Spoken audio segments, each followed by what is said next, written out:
Carl Smith here for the Sports Center. Gary, how you doing, man? I'm good. Joe Young's in here for the Super Morning Show. And I'm sure you have some birthday wishes to do. Oh, we've got quite a number, actually. Let's get to it. This is from Reverend Ashford Terrier Smith, your namesake, head pastor of ICGC Restoration Temple Usu. May God favor you and increase you. May He continue to be a blessing to you for being a good father and a blessing to some of us. Daddy, we love you. Right. Also, a happy birthday to Michelle Dampare Mate. You're 1 year old today. Oh, how adorable. And this is from your daddy, Kamal Mate of Police Headquarters, and mommy, Rachel Mate of Ridge Hospital. And the message is continue to grow in wisdom. Bless your heart, Michelle. Samuel J. Foley at Jesus Foley on Twitter says, hi guys, please kindly do me a chaotic shout out to my parents, mom, especially who gave me birth on that fateful 19th. I'm alive because she pushed. Thanks in advance. So happy birthday to you. And Edmund Noy of Regent University and his siblings want to say a special birthday to their father, Samuel Butchie Noy of Hachu. And of course, Edmund's wife, Jacqueline Benson Noy of NIB Airport Branch, is also celebrating a birthday. Happy birthday to them both. And the message is God bless you both and we love you. Happy birthday, Mr. Emmanuel Ahin of Valco. Your wife and children wish you the very best today and in the years to come also. So chaotic birthday shouts to all of you. Hopefully having a good day. Final one, Joseph Sosu Mary Akupode, the J. Foley, says that he loves you very much and God bless you with long life, good health to enjoy all the wealth in this world. So Kojo, happy birthday to yourself as well. Hey, it's not your birthday? No. I thought you said you said it was 6 days or 5 days to Christmas or that's something what like I said, yes. But my birthday is nowhere near Christmas. You have been misinformed, Gary. But I still receive birthday presents even on the wrong day. Exactly. And of course, if you're somebody who likes to receive, you really need to be with MTN 4G Plus. For fastest connectivity and highest internet speed, choose MTN TurboNet. Or perhaps you want to be a Standard Chartered Bank customer, because they are here for good, and both of them are here to give us sports every morning. Gone are the days when bundles came in just fixed offers. Times are changing, and that's why MTN is giving you the freedom to choose your own bundle. So that whether you want to bundle 3 pesos or 20 pesos, 20 cities, 30 pesos, 115 cities, doesn't matter. We dare for you. Just dial star 138 hash or star 170 hash and enter your own amount, and bingo, you're good to go. So go ahead and enjoy the flexi bundles that don't expire. MTN, we dare for you everywhere you go. And at Standard Chartered, they always got you. And this festive season is no different. As you know, Ghana's biggest concert, Rapaholic The Unstoppable 2019, is happening live on the 25th of December 2019 at the Grand Arena inside Accra International Conference Center. Standard Chartered is giving you a 20% discount. So look, all Rapaholic VIP tickets are now 20% cheaper. Don't miss out on this great opportunity to watch Sarkodie perform live. All you need to do is download and open an account on SC Mobile, fund the account, and simply visit any of the Standard Chartered branches at Opebia, Tema, Usu, Legon, Achimota, or West Hills Mall to purchase your discounted tickets. It's the only way to do it, so make sure you're on board. Terms and conditions apply. Standard Chartered, here for good. And Standard Chartered sponsor Liverpool are in the Club World Cup final. We'll come to the Standard Chartered supporter Liverpool bit in a bit. Anyway, thanks for joining us on the JoySports Center. We begin with the Ghana Football Association, who will hold an ordinary session of Congress today at the Ghana Man's Soccer Center of Excellence in Pram Pram. And this will be the maiden Congress under the new GFA leadership. With more detail, here's Benedict Usu. Delegates will deliberate on the agenda as well as discuss and usher in the upcoming football season. The agenda for the ordinary Congress includes 1. Appointment of independent committee members for a 4-year mandate as required by the GFA statutes, Ethics Committee, Disciplinary Committee, Appeals Committee, and the Elections Committee. 2. Election of the final member from the Regional Football Association between Central Regional RFA Chairman Robert Duncan and the Upper East RFA Chairman Salifu Zida to be on the Executive Council. Seems like quite a number of things. Benedict Owusu with that wrap there. Elsewhere, though, Sami Kufuor is still shaking tables. Ghana football legend is discouraging the use of artificial turfs for the development of the game in the country. And according to him, playing on astroturfs is not the best for the young players. Zero players to play an AstroTurf. I'm telling you, it's not the best for the young ones. I don't know how people thought about the AstroTurf. The Europeans, they are stopping using it. So why are we bringing it here? And the argument is that is a Sakura Park better than an AstroTurf? Now, if we can do better one, then we do the better one. Because it's not about, we said that somebody is just giving you AstroTurf, so you have to do it. No. How many young ones will get injured? Because the field doesn't move you. You stay. And the people here, they don't even think. That's why the German people, they are stopping using it, because the young ones were getting injured every day. And how many of the young ones here are going to use the right shoes to play on the AstroTurf? So for me, if we can find the right shoes for the young ones, that would be the idea. But now, the thing that we have to think is that Europeans are stopping using them. So why are we trying to implement it here? You know, it's a big problem.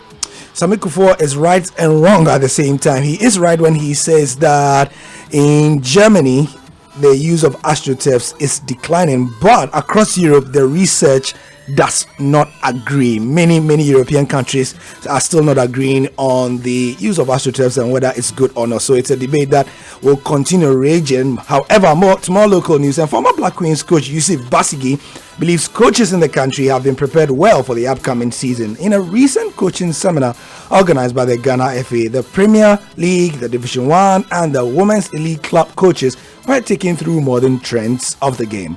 Coach Basigi was one of the instructors. Yeah, it's to refresh our minds. It's to refresh our minds on what we knew already, or what we had on our sleeves. Okay. But it's always good to refresh it. Okay. So that is what brought us together today. Did this give you an idea of how ready the coaches are for the upcoming season? The coaches are more than ready, because you could see the eagerness in their faces and the enthusiasm they carried. Some traveled all the way from Tamale, Wa, and all over the country to attend this seminar. So you can imagine how ready and how enthusiastic they are. That's Yusuf Basigi speaking. The Ghana Football Association President Kedu Kreku has been speaking on how to combat crowd violence ahead of the start of the new Premier League season. He's looking at collaborating with security agencies, as he said in his manifesto, to achieve a violence-free season. I want to ensure a full compliance to the licensing system. This is key. I want to engage the police service and pray to them to establish a sports policing unit in the police service, because sports policing or football policing is distinctively distinct from normal policing, and this is key. Distinctively distinct, he says. Interesting. Now, Kedu Kreku will be one of the dignitaries at the launch of the football season tomorrow, and also we understand that the vice president of the country will be there, and that will be from 5 p.m. tomorrow. There'll be more details in our subsequent bulletins. In international football, the big match ended in a draw, but it was good nonetheless. Barcelona and Real Madrid played out a goalless and largely uneventful El Clasico at the new camp. Gareth Bale's disallowed goal was the closest either side came to scoring, but Real left back Ferland Mendy was just to be upside in a build-up. The result sees defending champions Barca stay top of La Liga, with Real second only on goal difference. Both clubs are now 5 points clear of Sevilla, who lost to Villarreal on Sunday. And with more, here is John Bennett of the BBC. An El Clasico that was low on quality, and Real Madrid will feel that perhaps this was a missed opportunity. They edged it. They had 17 shots compared to Barcelona's 9 shots, and they found the back of the net as well. Gareth Bale scoring, or he thought he'd scored. Excellent volley cross from Ferland Mendy. Bale found the net from 10 yards out. Sadly for Gareth Bale, sadly for Real Madrid, it was ruled out for offside. They double-checked it on VAR, and Mendy was just offside. Barcelona were poor. They didn't control things in midfield. Vidal came on just after half-time, which showed you that Ernesto Valverde felt that something had to change. Lionel Messi was anonymous. He missed a sitter at one point in the second half. It's the first El Clasico that's finished 0-0 for 17 years. And it means that we really have a tantalising title race going into 2020. Both teams locked on 36 points at the top. Should be fun. To the League Cup in England, aka the Carabao Cup holders, Man City progressed to the semi-finals with victory at Oxford United, while Cancelo's deflected first half goal and Raheem Sterling's brace secure the holders' place in the last four. John Murray of the BBC has more. They're reaching the semi-finals was never seriously in doubt tonight, and remember they're trying to win this competition, the League Cup, the Carabao Cup, for the third consecutive season. They were 1-0 up at half-time through João Cancelo's deflected first goal for the club midway through the half, and while Oxford scored in the very first minute of the second half, fine goal from Matty Taylor, Raheem Sterling made it 1-1 within 5 minutes of that. He scored a second from close range, which is 18 for the season for Manchester City now, and from 3-1 up, spirited though Oxford were, and they did have chances through Mackie, substitute, and Sykes also, who came on as a substitute, that 3-1 lead really was enough of a cushion. John Murray with the update from that game there. Elsewhere, Manchester United reached the last four for the first time since 2017 by scoring 3 goals in the space of 10 minutes against League Two side Colchester United. Ole Gunnar Solskjaer was happy the Red Devils took their chances. I was really happy with, because sometimes in games like this, you don't take those opportunities. There won't be many. It was the first time we had one, and we really went for it. Great pass by Nemanja, great finish by Marcus, but Sergio's intent of going forward was the key. Leicester City survived the second half Everton comeback to win 4-2 on penalties after a 2-2 draw at the Goodison Park, and Man United will now face Man City in the Carabao Cup semi, with Leicester taking on Aston Villa in the other tie. Finally though, in the Club World Cup, Bobby Firmino scored a dramatic injury time winner 5 minutes after coming on as a sub to give Liverpool victory over Mexican side Monterrey and to book their place in the grand finale. Jurgen Klopp has heaped praises on his boys. The opponent tonight did exactly the same, so they fought really hard. That we had problems before the game.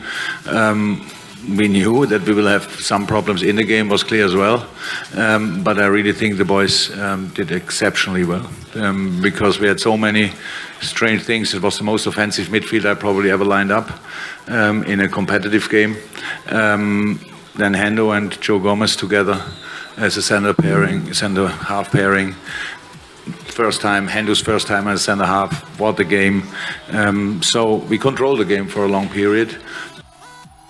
Jurgen Klopp speaking there just in that JoySports Center. However, I must say that with the Ghana Premier League start imminent, we, the JoySports team, had started a online build-up. Started on Monday. It's a live blog that runs throughout the day, so every day is themed, and we bring you the news breaking as it happens. And then, of course, you can get the bigger story still on the website on myjoyonline.com. Plus, on television as well, we have Around the Ghana Premier League series, which is a series of documentaries from all 18 teams starting from tomorrow. So please look out for the start of the Ghana Premier League coverage via the JoySports team. Absolutely, and I certainly never miss it. I'll be tuning in. Gary, are you prepared for Christmas? Yeah, I am prepared for Christmas. You are probably the exception to the rule. Me, the thing is creeping up on me. I'm a bit. Well, you are not asking me how prepared I am for the Christmas. Okay. So the plan is simple, really.